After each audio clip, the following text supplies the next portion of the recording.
다시 당당히 작정하고 뒤를 쫓았다. 마침내 손에 잡힐 만큼 거리가 가까워졌다. 남자가 돌아보며 물었다. 왜 따라온 거죠? 두 이웃이 대답했다. 잘 설득해서 함께 돌아가려고요. 그럴 수는 없습니다. 남자가 말했다. 여러분은 멸망의 도시에 살고 있습니다. 내가 태어난 곳도 거기고요. 그렇지만 그 도시에 그대로 머물러 있는 한 여러분은 조만간 죽을 수밖에 없습니다. 그 뒤에는 무덤보다 더 깊은 곳, 유황불이 활활 타오르는 자리에 떨어지게 됩니다. 그러니 착한 친구들이여, 나와 함께 떠나는 걸 진지하게 생각해 보시오. 기가 막혀서 온 고집이 내뱉었다. 그러니까 친구들과 안락한 생활을 다 버리란 말이요. 그렇습니다.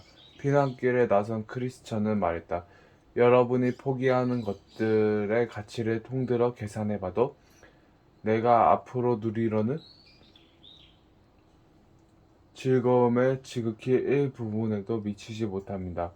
나와 더불어 끝까지 동행하면 모두 축복을 받아서 상상조차 할 수 없을 만큼 값진 보화를 함께 나누게 될 겁니다.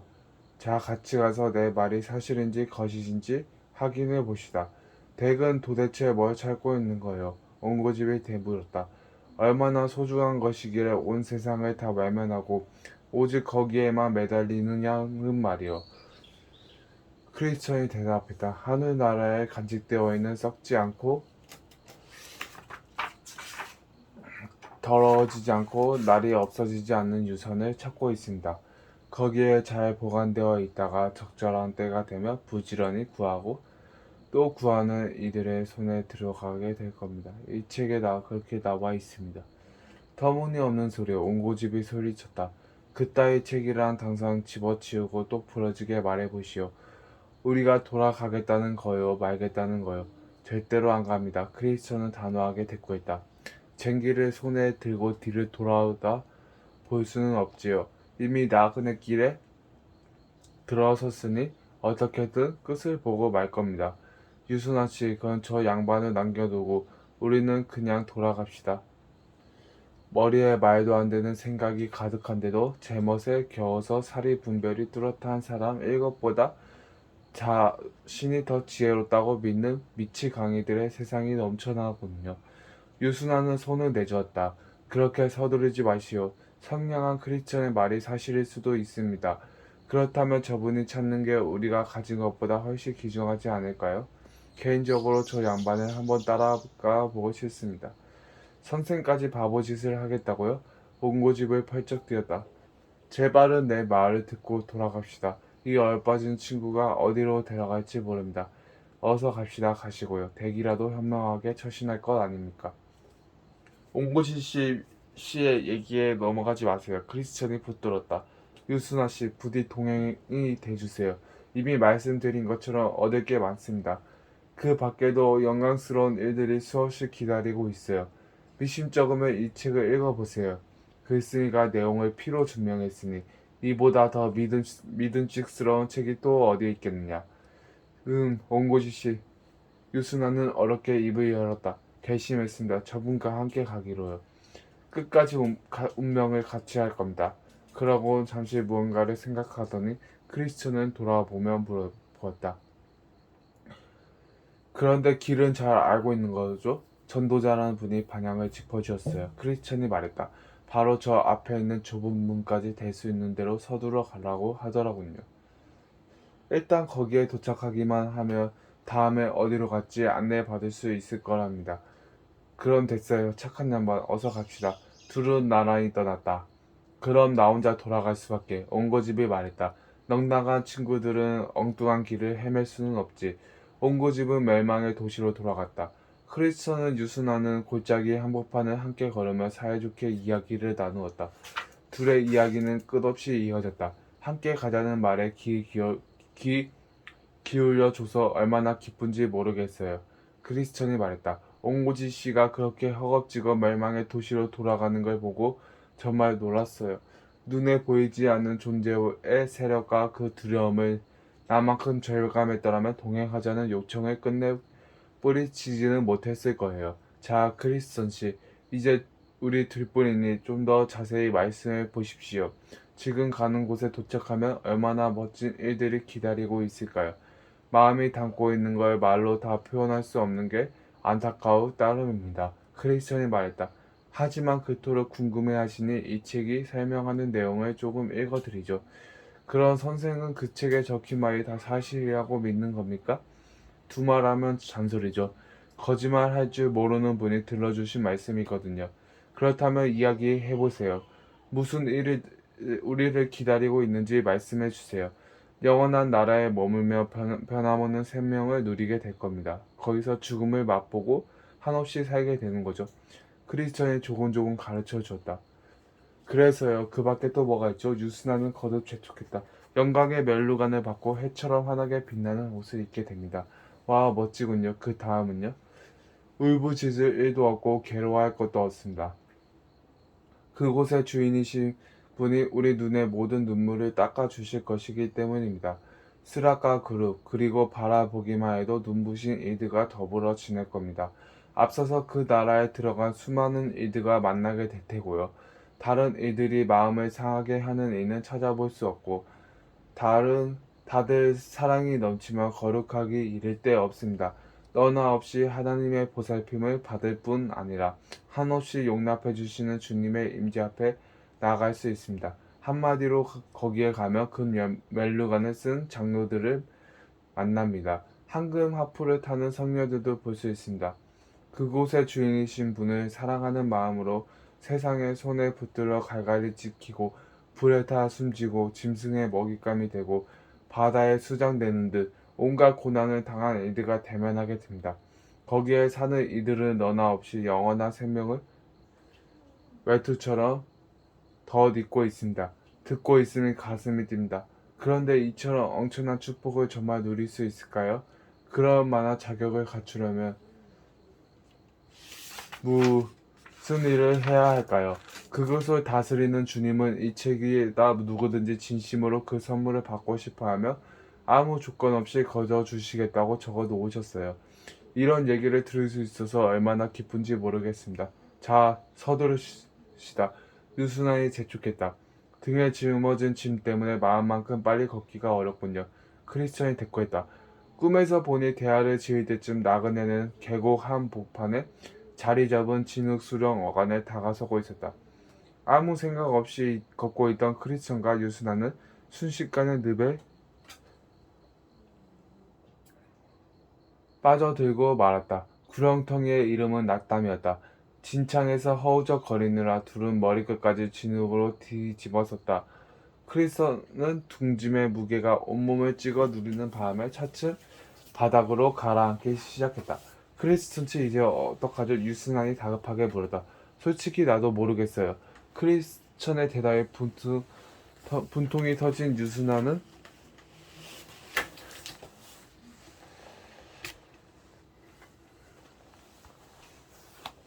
녹이 어린 목소리로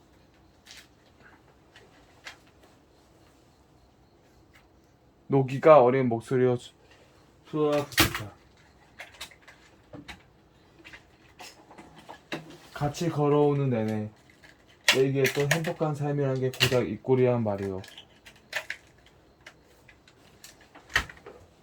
길을 떠나자마자 이처럼 험악한 사태에 맞닥뜨린다면 남은 여정이나 목적지에 겪게 될 일은 더 말해 무엇하겠소.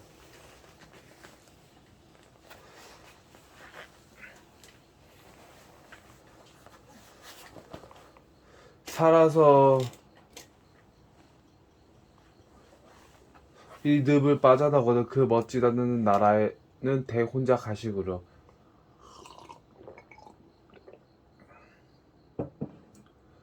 그리고 몇 차례 먹처먹던 힘까지 다해 발버둥을 친 끝에 간신히 진창에서 벗어나 멸망의 도시 쪽 기슭에 닿았다. 무트로 올라간 유순환 씨도 뒤도 돌아보지 않고 사라져버렸으니 다시 크리스천 앞에 모습을 드러내지 않았다. 크리스천은 낮밤에 늪에 홀로 남아 허우적거렸다. 견딜 수 없을 만큼 힘들었지만 어떻게 해서든 멸망의 도시 반대편 좁은 문 가까운 쪽에 닿으려고 안간힘을 썼다. 우여곡절 끝에 수령 한쪽 가장자리에 까지 갔지만 등 뒤에 맨 보따리가 너무 무거워서 아무리 애를 써도 맨 땅을 딛고 설 수가 없었다. 그때 어디선가 해프라는 사나이가 나타나서 물었다. 여기서 뭘 하고 계십니까, 선생님? 전도자라는 분이 이 길로 쭉 가라고 해서 따랐는데 이 지경이군요. 좁은 문을 들어가야 한다고 했어요. 그래야 장차 다가올 진노의 불길을 피할 수 있다고요. 그리고 그분이 가르쳐 주는 대로 곧장 가다가 여기에 이렇게 빠진 거죠. 어딘가에 발판이 있을 텐데 좀 찾아보시지 그랬어요. 헬프는 안타까워했다. 너무나 겁이 나서 엉뚱한 데를 딛다 보니 이렇게 숲속, 늪속으로 깊이 가라앉게 됐답니다. 손을 이쪽으로 뻗으세요. 헬프가 말했다. 그리고 크리스천이 내미는 손을 꼭 붙잡고 끌어내서 단단히 땅에 세우더니 부디 조심해서 가던 길을 가려고 했다. 크리스천은 수령에서 건져준 사나이에게 다가가서 물어보았다. 선생님, 이 늪은 멸망의 도시의 좁은 문 사이를 가로지르고 있습니다. 누구라도 나서서 이 구렁텅이를 메워버리며 나그네들이 안전하게 오갈 수 있을 텐데 어째서 그냥 버려두는 거죠? 이 늪은 묻어버릴 수도 달이 손을 볼 수도 없답니다. 해프가 말했다. 여기는 제 의식에서 비롯된 온갖 거품과 찌꺼기들이 밀어드는 바닥 중의 바닥이거든요. 그래서 낮담의 늪이라고 부르는 겁니다. 죄인이 스스로 절망적인 형편을 깨닫는 순간 심령에서 솟구친 회의와 두려움, 매 빠지는 걱정, 근심 따위가 갖가지 끔찍한 괴로운 생각들과 함께 뒤엉켜 이 늪에 고입니다. 이 구덩이의 바닥에 그렇게 엉망진창인 까닭이 거기에 있습니다. 이곳이 그처럼 형편없는 상태로 남아있는 걸 임금님은 아주 불쾌해하십니다. 그래서 지난 1600년 동안 수많은 일꾼들이 왕실 측량사들의 지휘를 받아가며 고쳐보려고 최선을 다했습니다. 내가 알기로 왕국 구석구석에서 실어다가 늪에 쓴 아부 유치만 대로 유익한 가르친 대로 2만 술의 분량은 좋게 넘을 겁니다. 구렁텅이를 손보기 위해서 그처럼 최고급 자재를 한없이 쏘아 부었는데도 여전히 낙당 그대로입니다. 임금님은 신하들이 나서서 수령을 가로지어 튼튼한 디딤돌을 놓았지만 날씨가 나쁜 데다가 늪에서 떨어오는 잡다한 쓰레기들 탓에 잘 뛰지 않는 게 문제입니다. 설령 일기가 쾌청해서 발판들이 뚜렷이 보인다 하더라도 당황해서 불안해하다가 발을 헛디고 더러운 물에 풍덩 빠지는 일들이 수두룩합니다. 그래도 한 가지만큼은 분명합니다. 일단 좁은 문을 지나고 나면 길이 아주 반듯해진다는 사실입니다. 꿈속에서 집으로 돌아간 유순환을 보았다. 보차 소식을 듣고 이웃들을 찾아냈다. 더러는 가감하게 돌아왔으나 얼마나 현명했냐고 했다. 애당초 크린스턴과 더불어 그는 그처럼 이연청만한 여행을 시작한 게 바보짓이었다는 이들도 있었다. 한편에서는 비겁하게 처신했다고 유순환을 조롱했다. 일단 출발을 했으면 끝을 봐야 하지요. 조금 힘든 일을 만났다고 금방 쪼로로 돌아오더니 나 같으면 절대 그러지 않았을 거야. 당황스럽고 뿌듯한 나머지 유순환은 잠시 몸을 사렸다. 하지만 곧 얼마쯤 자신감을 회복하고 다른 이들 틈에 끼어서 그 자리에 없는 가엾은 크리스천을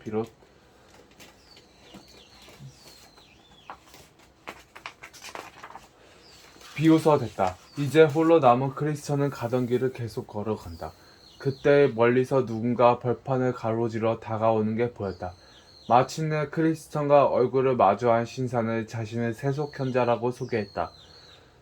세상 이치 시에 살고 있는 크리스천이 가려고 하는 곳은 아주 가까운 대단히 변화한 도시라고 했다. 세속현자는 크리스천을 단박에 알아보았다. 멸망의 도시로 버리고 멀리 떠난 남자가 있다는 소문이 인근 마을과 성읍에 두루 퍼졌기 때문이다. 크리스천의 지저분한 차림새를 보고 쉴 새 없이 토해내는 한숨과 쉬는 소리는 듣는 순간 세속현자는 눈앞에 상대가 바로 풍문의 주인공임을 확신하고 말을 걸었다. 어디로 가시오? 어쩌다가 이렇게 형편없는 모구를 하게 되었소? 등에 짊어진 커다란 보따리는 뭘? 실은 저도 이게 무거운 짐은 난생 처음입니다. 어디로 가느냐고 물으셨으니 드리는 말씀입니다. 이쪽으로 가다 보면 나온다는 어린 양의 문으로 갑니다. 그리 들어가면 이 육중한 짐을 벗어버릴 길을 찾을 수 있다는 얘기 들었습니다. 크리스천이 대답했다. 결혼은 하셨어? 자식들은 있고 세속 현자가 물었다. 그렇습니다. 하지만 등짐에 하도 짓눌러서 식구들과 있어도 남들처럼 즐겁지가 않았어요. 이제는 의지 가지 없는 사내가 된 기분입니다. 괜찮다면 내 얘기를 한번 들어보시겠어? 저를 위해서 해주시는 말씀인데 당연히 들어야죠. 그렇잖아도 조언이 꼭 필요했거든요. 크리스천이 대답했다. 우선 한시바삐 짐을 벗어버리는 게 어떻겠어. 그렇지 않고는 죽어도 깨나도 마음을 잡거나 하나님이 주신 축복을 마음껏 누리지 못할게요. 저도 그러고 싶습니다. 허리가 휘도록 무거운 이 짐을 벗어버릴 수만 있다면 무엇을 더 바라겠습니까? 하지만 아무리 애를 써도 떨쳐낼 수가 없군요. 세상 선지를 다 둘러봐도 내 어깨에서 보따리를 떼어내줄 사람은 못 찾겠어요. 그래서 좁은 문을 찾아가는 겁니다. 말씀드린 대로 짐을 내려놓으려고요. 이리로 가야 짐을 벗어버릴 수 있다고 누가 그럽니까? 아주 구상하고 훌륭해 보이는 분이었습니다. 성함이 뭐라더라? 아, 생각났다. 전도자라는 분이었어요. 창피한 줄도 모르고 그따위 얘기에 주저거리더니 세속현자는 펄쩍 뛰었다. 그 양반이 대개를 가르쳐준 것만큼 이태롭고 험난한 길은 다시는 없을 거요. 여태 고생을 했는지 돌아보구려. 낙담에 빠져 허우적대다 개흙을 온통 뒤집어 쓰지 않았어? 잘 들어요. 이 길을 따라가느라 온갖 괴로움과 어려움을 겪게 될 거요. 늦쯤은 시작에 불과하지. 세상은 좀 더 산으니까 하는 말이니 부디 명심하시고요. 전도자가 짚어준 쪽으로 계속 가다 보면 피로 고통 굶주린 심각한 위기, 헐벗은 칼, 상자, 용, 흙, 안따위의 공격을 피할 수 없을 거요. 그야말로 죽음과 맞닥뜨리는 거지. 길을 막고 물어보시오. 내 말이 사실임을 입증해줄 사람이 한둘이 아닐 테니 잘 알지도 못하는 사람의 얘기를 듣고 무작정 위험한 길에 뛰어들 필요가 어디 있겠소. 그래도 어쩐지 어르신이 말씀하시는 온갖 어려움과 역경들보다 내 등짐이 더 끔찍하게 여겨진다. 이 보따리에서 벗어날 수 있다면 도중에 어떤 어려움을 만나든 신경 쓰지 않겠어요. 크리스천이 말했다. 어쩌다가 그렇게 엄청난 짐을 지게 된 거요? 세속형자가 물었다. 제가 들고 다니는 이 책을 시작하면서부터죠. 그럴 줄 알았소. 세속형자는 따뜻하게 다독였다. 댁 혼자만 당하는 본변이 아니요. 분수를 모르고 너무 고귀한 일에 끼어들었던 허약한 이들이 수없이 신세가 됐지. 시중팔고 그대 역시 어느 날 갑자기 인간에게 가장 중요한 일이 무엇이 헷갈리기 시작했을 거요. 나름대로 지켜야 했던 삶의 초점이 흔들리게 되겠지. 이제는 사람과 생각에 사로잡힌 나머지 제대로 알지도 못하는 무언가를 손에 넣으려고 극단적인 행동도 서슴지 않게 될 게 분명하요. 무거운 짐을 덜어줄 도움의 손길을 만나고 싶어 하는 건 사실입니다. 하지만 구태여 수많은 위험이 도사리고 있는 반식으로 부담을 덜으려고 애쓸 까닭이 도대체 무엇이란 말이오. 대를 만나게 될 위험을 모두 피하면서 뜻을 이룰 수 있는 데를 알려드릴 테니 조금만 더 참고 들어보시오. 마음을 열고 귀를 기울이면 한결 안전한 해결책을 보여드리리다. 위험은커녕 안전과 우정을 만족을 얻을 수 있을 거요. 장담할 수 있어요. 어르신 부디 알려주십시오. 크리스천은 간곡히 부탁했다. 세속현자는 말을 이었다. 요 앞에 도덕골에 가면 그토록 찾아 헤매던 이안과 구원을 얻을 수 있을 거요. 마을에는 율법이란 어른이 살고 계신데 신중하고 명철하시기로 소문이 자자한 분이시오. 그대가 어깨에 짊어진 것 같은 짐들을 덜어주는 기술을 가지셨지. 듣기로는 그 방면에는 따라올 사람이 없을 만큼 뛰어나시다는구려. 짐보따리 탓에 마음의 균형이 무너진 이들이 고치시는데 일가견이 있다고 하고 그래서 하는 말인데 당장 도움을 청하는 게 좋겠소.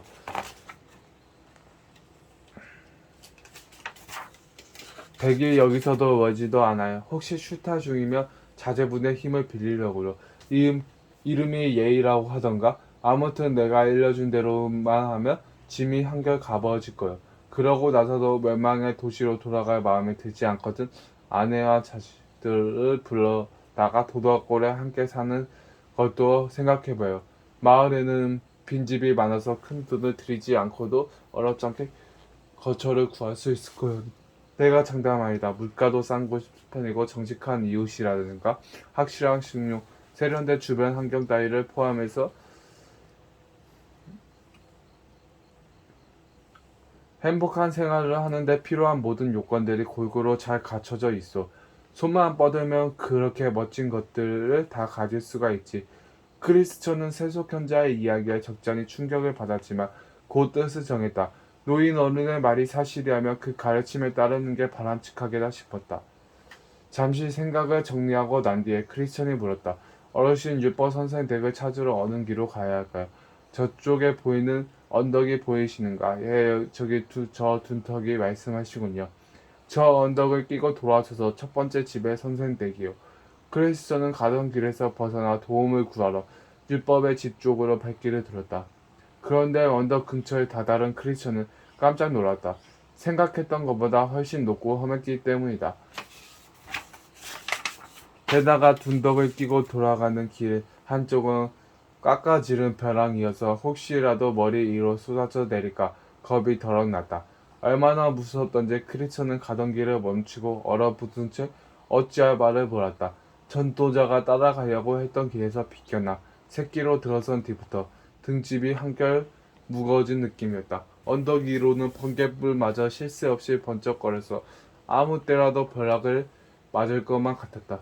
등 뒤로 식은땀이 줄줄 흐르고 공포감이 온몸에 덜덜 떨리기 시작했다. 세속현자의 조언을 고지속대로 받아들여는 게 한없이 유감스러다. 가슴을 붙이며 한없는 후회를 하고 있는데 저 맛이서 우는 전도자는 보였다. 상대방을 알아보는 순간 크리스천은 너무 또 부끄러워서 얼굴을 벌겋게 달아올랐다. 전도자는 점점 더 가까이 다가오더니 딱딱하고 엄한 얼굴을 바라보며 나무라기 시작했다. 크리스천 씨 여기서 뭐라고 있는 겁니까? 질문을 받았지만 어떻게 대답해야 할지 몰라서 꿀벅은 벙어리처럼 입을 꾹 다물고 서 있기만 했다. 대금 멸망의 도시 담벼락 바깥에서 울부짖던 그 양반이 아니던가요? 전도사는 매섭게 캐물었다. 그렇습니다. 내가 바로 그 사람입니다. 크리스천이 됐고 있다. 그래 그때 거기서 좁은 문으로 가는 길을 가르쳐 주었던 걸로 아는데요. 그랬지요. 그런데 어떻게 이렇게 금세 곁길로 새어나갈 수 있습니까? 짚어준 길을 따라가지 않으니 이런 꼴을 당하는 게 아닙니까? 크리스천은 어물어물 변명을 늘었다. 낮담을 건넌 지 얼마 안 돼서 점잖은 심사분을 만났는데 그 어르신이 저 너머 마을에 사는 어떤 선생을 만나면 짐을 벗어버릴 수 있을 거라고 간곡히 말씀하시기에 그 말했더니 이래 되었습니다. 신사분은 그게 누구죠? 아주 점잖은 어른 같았어요. 여러 번 말로 타리는 바람에 차마 물리칠 수 없었어요. 그래서 결국 여기까지 왔는데 언덕과 뒤로 치솟은 절벽을 보니 곧 머리로 무너져 내릴 것만 같아서 더 나가지 못하고 딱 멈춰서 있던 참입니다. 신사 양반이 무엇라고 하던가요? 전도자가 말했다. 무엇하러 어디로 가느냐고 묻기엔 사실대로 말해 주었지요. 또 무슨 소리를 하던가요? 전도자는 다시 캐물었다. 딸린 식구가 있느냐고 묻더군요. 그렇지만 하지만 등에 진 짐에 짓눌러서 가족들과 있어서 예전처럼 즐겁지가 않다고 했어요. 그러니까 뭐라고 하던가요? 전도자가 다그쳤다. 어서 짐을 벗어버리라기에 나도 그러고 싶다고 했어요. 그렇잖아도 저 앞에 있는 어린 양의 문으로 가서 어느 쪽으로 가야 구원받은 자리에 이를 수 있을지 알아볼 작정이라고요. 그랬더니 대뜸 더 편안하게 쉬운 지름길을 알려주겠다는 거예요. 전도사님이 가르쳐준 쪽으로 가면 온갖 어려움들을 다 겪을 수밖에 없는데 자기가 가리키는 방향을 쫓으며 대답해야 할 수 있다는 거죠. 등에서 짐을 벗겨내는 기술을 가진 선생님이 있는 곳을 알려주겠다는 말도 했어요. 그래서 그 어른을 믿고 전도사님이 알려준 길에서 벗어나 이 새길에 접어든다. 짐을 덜어내고 자유로워지고 싶었어요. 하지만 막상 아버님 모든 게 너무나 위험해 보이더군요. 와라 겁이 나서 꼼짝도 못할 지경이었어요. 이제 뭘 어떻게 해야 할지 깜깜해요. 잠시만 그대로 있어 보세요. 전도자가 말했다. 하나님 말씀을 보여드리죠. 크리스천은 와들와들 떨며 기다렸다. 이윽고 전도자가 성경을 펼쳐 읽었다. 여러분은 말씀하시는 분을 거역하지 않도록 조심하십시오. 그 사람들이 땅에서 경고하는 사람을 거역하였을 때에 그 벌을 피할 수 없었거든. 하물며 우리가 하늘로부터 경고하시는 분을 배척하면 더욱더 피할 길이 없지 않겠습니까? 아울러 다들 들어주었다. 나는 의인은 믿음으로 살 것이다. 그가 뒤로 물러서면 내 마음이 그를 기뻐하지 않을 것이다. 전도자는 크리스천에게 설명했다. 댁은 비참한 처지로 주다름치고 지극히 높으신 분의 가르침을 외면하고 폐단으로 이어지는 길에서 발길을 돌렸을 뿐만 아니라 한 걸음 더 나아가는 스스로 망하는 길로 접어든 겁니다. 크리스천은 전도자 발 앞에 털썩 무릎을 꿇고 금방이라도 숨이 넘어갈 것처럼 울부짖었다. 맙소사, 이제 완전히 끝났구나. 그걸 본 전도사는 오른손으로 크리스천을 붙잡으며 일으키며 말했다. 사람들이 죄를 짓는 죄와 비방은 모두 용서를 받을 수 있습니다. 의심을 떨쳐버리고 믿음을 가지십시오. 간신히 기운을 차린 크리스천은 여전히 몸을 떠면서 전도자 앞에 섰다. 전도자가 말을 이었다. 지금부터 하는 얘기를 명심하십시오. 덱을 홀린 이가 어떤 인물인지 그리고 누구에게 보내려고 했는지 이젠 알려드리겠습니다. 덱이 만나 세속현자라는 양반이 일은 그대로입니다. 세상이 주는 가르침을 더없이 좋아하죠. 끊임없이 도덕골로 들락거립니다. 그곳에 있는 교회에 다니거든요. 속세의 원리를 그토록 떠받드는 건 십자가에 다가가지 않는데 도움이 되기 때문입니다. 이런 세속에 물든 성품을 가진 탓에 내가 제시하는 방향이 올바른 길인 줄 알면서도 불쌍한 죄인들은 거기서 끌어내 엉뚱한 곳으로 이끄는데 여념이 없습니다.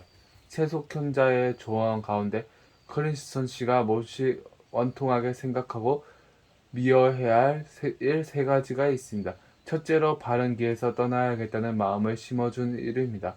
둘째로 십자가를 외면하게 만들려고 같은 수를 다 썼던 점입니다. 셋째로 죽음이 기다리는 길로 들어서게 유혹했다는 사실입니다. 우선 세속현자가 덱을 올바른 길에서 돌아서게 했다는 데 분개할 뿐만 아니라 그 조언에 기쁘게 따랐던 것에 대해서 똑같은 마음을 가질 필요가 없습니다. 하나님의 가르침을 물리치고 세속현자의 속삭임을 냉큼 받아들였던 행동을 몹시 혐오스럽게 생각해야 합니다. 주님은 너희는 좁은 문으로 들어가기를 힘써라. 생명으로 이끄는 문은 너무나 좁고 그 길이 비좁아서 그것을 찾는 사람이 적다고 말씀하십니다. 사악한 세속현자는 덱을 꼬드겨 그 좁은 문에서 아니 그리 통하는 길에서 끌어내 자멸질적까지 몰아갔던 겁니다. 그러니 바른 길에서 벗어나게 꼬드긴 세속현자를 미워하고 거기에 솔깃한 자신을 유감스럽게 여기는 게 당연합니다. 다음으로 크리스천치를 충동질해서 십자가를 혐오스럽게 여기게 만들려고 앙달보달했던 점을 미워해야 합니다. 다른 무엇보다 심지어 이집트의 온갖 보화보다 아끼고 사랑해야 할 게 바로 십자가이기 때문입니다. 영광의 왕께서는 한 걸음 더 나가서 자기 목숨을 얻으려는 사람을 목숨을 잃을 것이며 누구든지 내게로 오는 사람은 자기 아버지나 어머니나 아내나 자식이나 형제 자매뿐만 아니라 심지어 자기 목숨까지도 미워하지 않으며 내 제자가 될 수가 없다고 말씀하셨습니다. 다른 얘기에 속삭이는 이들이 있다면 그게 누구든 영원한 생명을 주는 진리와 맞서는 자들입니다. 그런 가르침은 더 볼 것도 없이 증오해야 마땅합니다. 마지막으로 죽음에 이르는 길로 이끌어 들인 걸 미워해야 합니다. 아울러 세속현자가 크리스천 씨를 보내려고 했던 선생의 실체가 무엇이며 그를 통해서 결코 짐을 내려놓을 수가 없다는 사실이 얼마나 명명백백한지 알아둘 필요가 있습니다. 구원을 받을 수 있다면 세속현자는 만나보라고 했던 율법이란 인물은 지금도 자식들을 데리고 종살이하고 있는 여인의 아들입니다. 크리스천 씨가 당장이라도 머리 위로 쏟아질 것만 같아서 겁이 났다고 했던 높은 산의 이름은 신의 산입니다. 열린과 딸린 자식들이 모두 노예 신분에 벗어나지 못하고 있는 판에 어떻게 대개 짐을 벗겨질 수가 있겠습니까? 율법의 짐을 느슨하게 해줄 능력조차 없습니다. 여태 율법의 도움을 받아서 무거운 보따리를 내어놓았다는 사람은 단 한 명도 없었고 앞으로도 그럴 겁니다. 율법의 힘에 기대서는 자유를 얻을 수 없습니다. 율법에 따르는 행위로는 아무도 짐을 벗을 수가 없거든요. 세속 형제가 이방인이라면 율법은 사기꾼인 셈이죠. 율법은 율법의 아들 예인원도 어떻고요. 생김새가 버젓하지만 덱을 도울 능력이 전혀 없는 이 선자에 지나지 않아요. 나를 믿으세요. 이 얼치기들의 얘기는 다 헛소리예요. 내가 알려드린 길에서 벗어나게 해서 구원을 받지 못하게 하려는 수작일 뿐입니다. 말은 마침 전도자는 하늘을 우러러 그 모든 얘기가 사실임을 확인해 달라고 부르짖었다. 순간 불쌍한 크리스천이 딛고 섰던 상의 꼭대기에 음성이 들리며 불길이 치솟았다. 머리칼이 거꾸로 서는 것 같았다. 크리스천의 귀에 목소리가 똑똑히 들렸다. 물론 율법의 행위에 속한 자들은 저주 아래에 있나니 기록된 바 누구든지 율법책에 기록된 대로 모든 일을 항상 행하지 아니하는 자는 저주 아래에 있는 자라 하였습니다. 남은 건 죽음뿐이라고 생각한 크리스천은 서럽게 울기 시작했다. 세속 현자를 만난 순간을 저주하며 그 말에 귀를 기울인 자신이야말로 멍청이 중에 멍청이라고 수없이 자택했다. 그러나 욕심에 욕심을 채우려는 속임수에 불과한 세속 현자의 주장을 바른 길에 들어서도록 타이르는 어른의 목소리를 여겼던 걸 몹시 부끄러워했다. 한참 그렇게 괴로워하던 크리스천은 생각을 가다듬고 어떻게 해야 할 말을 속으로 정리한 다음 전도자에게 다가서며 물었다. 어떻게 보십니까? 아직 희망이 남아있는 걸까요? 지금이라도 길을 되짚어 양의 문으로 올라갈 수 있을까요?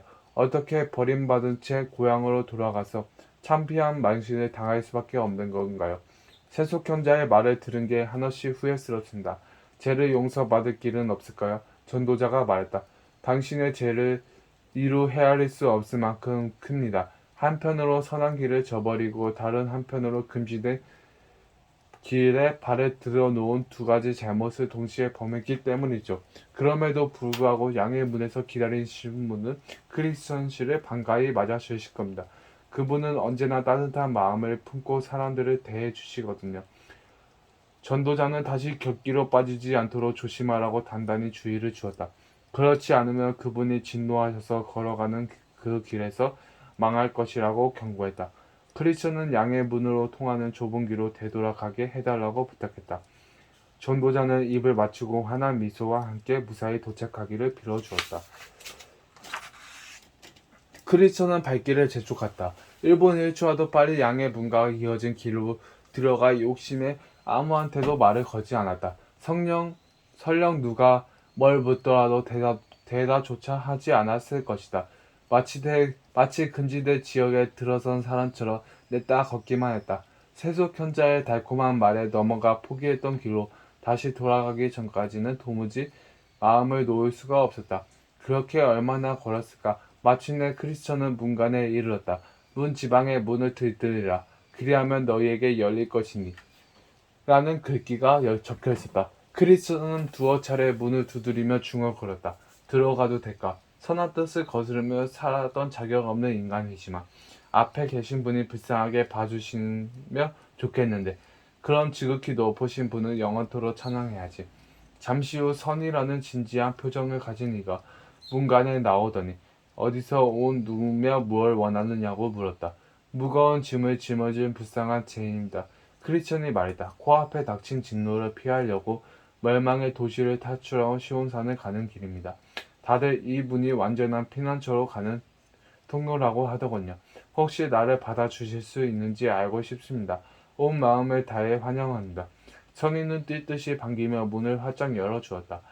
그런데 어찌된 셈인지 문턱 너머로 첫 발을 들여놓기가 무섭게 선의가 달려들어 거칠게 안쪽으로 끌어들였다. 크리스천이 물었다. 어째서 이렇게 거세게 잡아당기시는 거죠? 선의가 대답했다. 문 앞에서 조금 떨어진 곳에 바알세부 우두머리를 섬기고 튼튼한 성체가 있습니다. 나그네들이 이 문을 들어서려고 하며 바알세부가 그 조개들이 화살을 쏘아대곤 해요. 가엾은 죄인들이 완전한 피난처에 들어가기 전에 죽여 없애겠다는 거죠. 한없이 기쁘면서 떨리네요. 크리스천이 말했다. 그렇게 무사히 안으로 들어서자 문가에 섰던 선인은 누가 이리로 보냈느냐고 물었다. 전도자라는 분입니다. 이렇게 문을 두드리면 선생님께서 다음에 해야 할 일을 가르쳐 주실 거라고 했어요. 크리스천이 대답했다. 활짝 열린 문이 댁 앞에 있습니다. 아무도 그 문을 닫을 수 없습니다. 선의가 못 박아 말했다. 지금껏 온갖 위험하고 어려운 이들을 헤쳐 나온 보람을 이제 거두나 봅니다. 크리스천은 전책도 하고 화답했다. 그런데 어떻게 혼자서 여기에 오려고 마음 먹은 거죠? 선의가 캐물었다. 이웃들은 스스로 위험에 처했다는 사실을 전혀 알아채지 못했어요. 하지만 눈에는 날이 갈수록 또렷이 보이더군요. 크리스천이 설명했다. 댁이 이곳으로 온다는 사실을 아는 이가 있습니까? 선의가 다시 물었다.